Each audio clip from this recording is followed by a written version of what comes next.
Hello and welcome back to my YouTube channel. To all my new subscribers, thank you so much for joining me, and all my regular subscribers, I am loving the comments and the jokes. Keep them coming. I have had a lot of requests for a scone recipe and how to make them. Now, scones are fairly easy to make, but for some reason, people end up with varying results. So I have put together a step-by-step video to show you how to make scones with every step. I hope you enjoy it, and if you've learned something useful, please like and share our video. We love it. Stay home and stay safe. But first, before we get into it, you're going to need to know the tools of the trade. If you want to bake, you're going to have to get accustomed to using measuring utensils. Here is a very standard measuring jug, Pyrex. You've got measuring cups. This is a third a cup, eighth cup. This is a cup. And if you don't have those, you will definitely need a measuring scale. Mine is set to measure in grams, in milliliters, and milk measurement right here. The other thing you will also need, that there are no two ways about, is a measuring spoon. Measuring spoon. I need a new one, but this measures about 5 mils. Guys, if you've got kids, you've got a 5 mil measuring spoon that you give your kids medicine in. You are ready to go. The next thing you're going to need is to get accustomed to the ingredients that you've got on the market. We're making scones today. These are so easy. In the UK, it's easy to get self-raising flour. Here in Nigeria, we have plain flour that is widely available and cheap on the market. This is what you need to do to get self-raising flour. Now I have 3 cups of flour. Remember my measuring cup? I have 3 cups of flour. If you don't have a measuring cup and you have scale, that's about 150 grams of flour. So I have altogether 450 grams of flour. To get self-raising flour from plain flour, you are going to need to add some baking powder. All right, and for every 150 grams of flour, add 2 teaspoons. And this is how you measure it. They must be level. If you're going to use a teaspoon and it's heaped, you're not measuring, but it needs to be level. And this is how you do it. So because I have 3 cups of flour, I'm going to need 6 level teaspoons. See how level that is? Of baking powder. That's 1. Oh yeah, and concentrate when you're doing this because I have lost count at times. 2, 3, 4,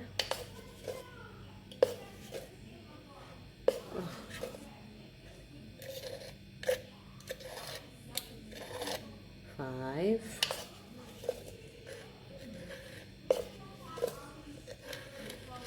and 6. And some people are quite pedantic about this. Some people will actually measure 150 grams of flour and then remove 6 teaspoons of flour. I just add it all in and it's absolutely fine. So the next ingredient that we're going to need is a pinch of salt. And that's the pinch. And now since you've added all the dry ingredients, give it a good mix so that the baking powder is evenly distributed with the flour.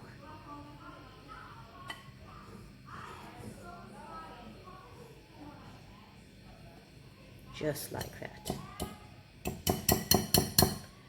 Next thing we're going to do is add 110 grams of butter,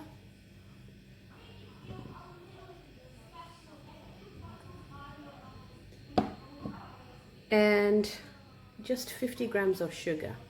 Now, some people do this in separate steps. I do it all together, and what we're going to do right now is called rubbing in, where virtually you're going to mix in the butter and the flour by rubbing in. This is how you make short crust pastry.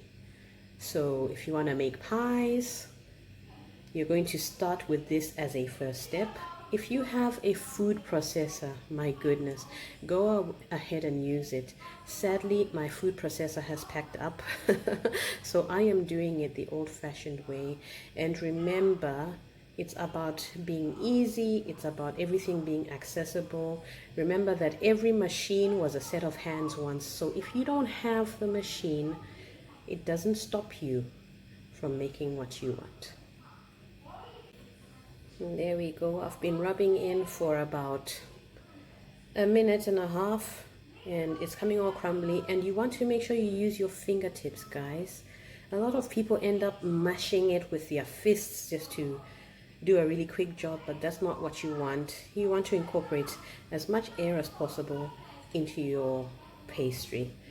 And this method, the rubbing in method, I use it to make apple crumble. I use it for making my pie bases. I use it for making quiche. This is a very, very basic step in pastry making right here. So as you can see, it all looks like crumbs. For all my friends in Nigeria, Ghana, Gari. Okay, and then what I'm going to do is add the milk, but before I do that, I'll transfer to my pastry bench because there will be some really light kneading.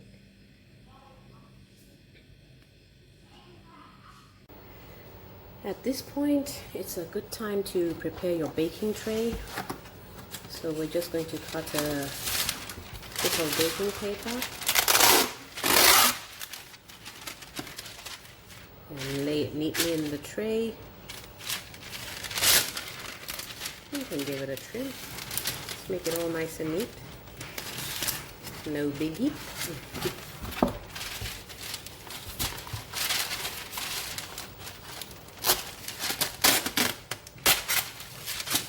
Alright, there we go. It's all ready for us. And I'm just going to set that aside and get on with the mixing. And now it's time to add in our milk. And this is the delicate stage. We're just going to work really quickly, and we're going to be careful not to overhandle the dough.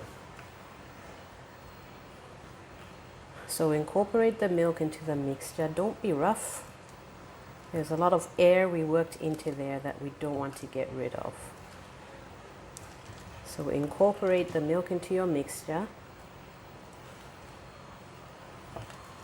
And when it has just come together, that is the time you have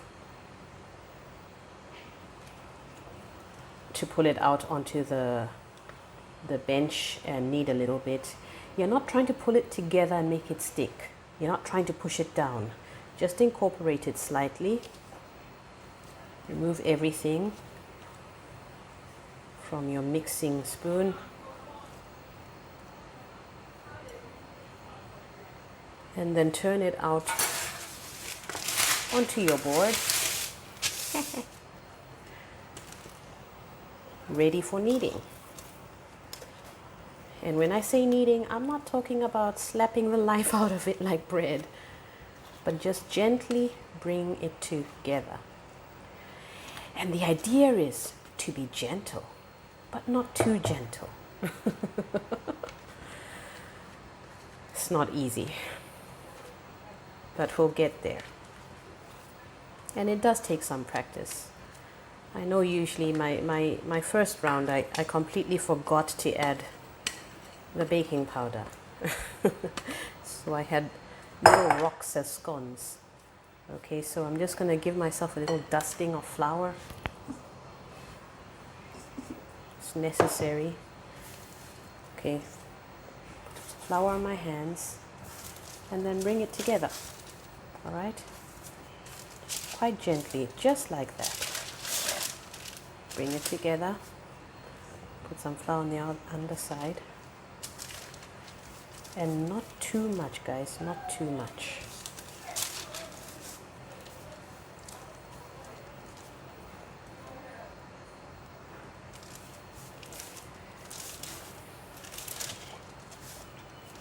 All right, so it's not going to be smooth, it's not going to look like bread.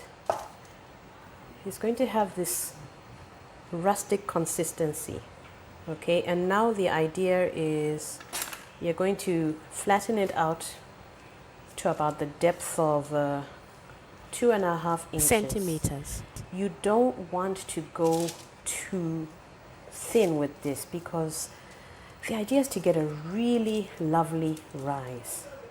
Okay, and because I've got the baking paper under there, I'm not sure if I've mixed mine enough, but just enough for the demonstration. And then size does matter. You know, I've got cute cutters here. This is massive, I don't need that.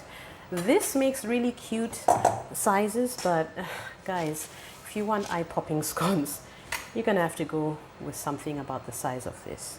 Okay, and then we have our baking tray ready, and what you want to do is just dip the cutter into a bit of flour, punch it out,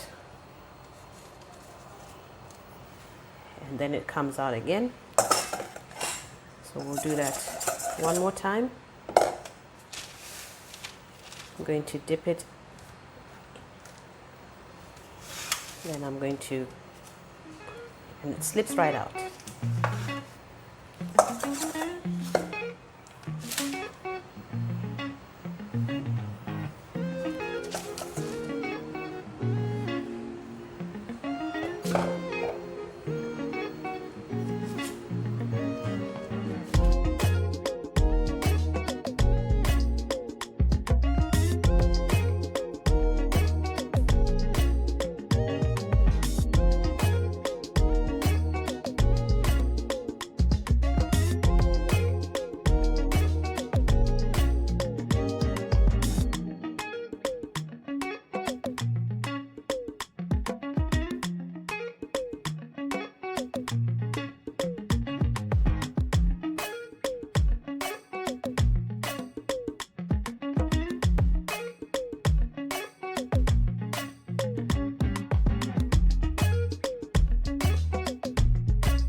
And the last step is to brush each scone with a little milk.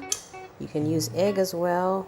The purpose of this is to help it to brown at the top.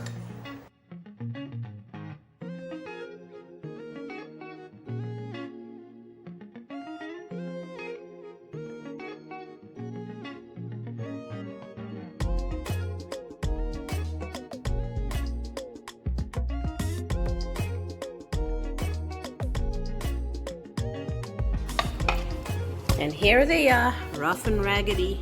You can see the ones that got re-rolled are even puffier, and you can see the layers. But that's it.